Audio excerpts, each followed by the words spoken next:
Joining us now to break this down some more is retired Marine Colonel William Dunn, who is the author of Gunfighters Rule and CEO of the Strategic Resilience Group. Colonel Dunn, thank you for speaking with us today. I want to start with tomorrow's military parade in D.C. Against the backdrop of this very tense situation in the Middle East, what kind of safety precautions do you think are being taken? Well, first of all, thank you very much for having me. I appreciate being here. I think it's a great thing that they're doing the parade. I agree it's expensive. Maybe there's assets to be spent other places, but this event that is happening tomorrow had nothing to do with the Israeli-Iranian events. They just happen to happen at the same time, and they coincide with the president's birthday, which I think has no bearing on this whatsoever.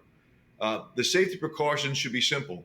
Make sure there's no protesters that can get with our soldiers, our brothers and sisters out there who are supporting this nation on a daily basis and are willing to put their lives at risk for this country.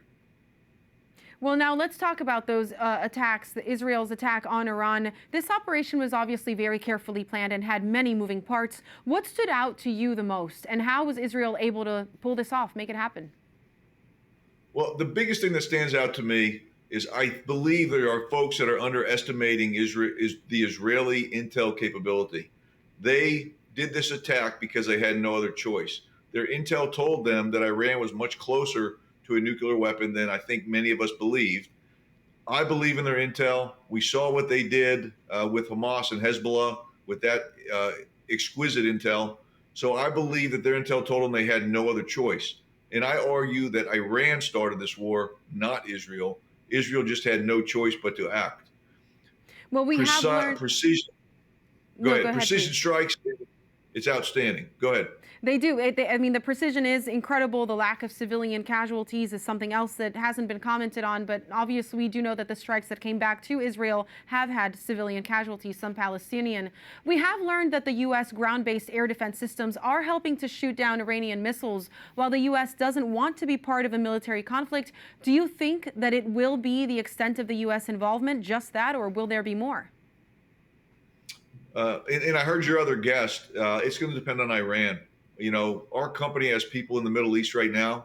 They've been under attack before by Iranian-backed entities. Iran should not mess with U.S. forces, U.S. troops, or America anywhere, any place. We do not want to be brought into this, but I am very confident our president will protect our men and women in uniform. And if they attack us, we will respond. I hope it doesn't come to that.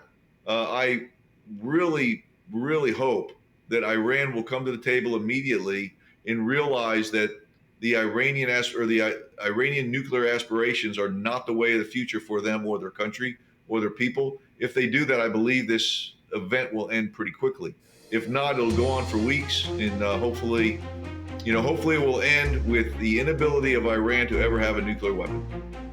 Well, we're grateful for your service, retired Marine Colonel William Dunn. Thank you for being with us. Well, thanks for having me very much. Have a great weekend.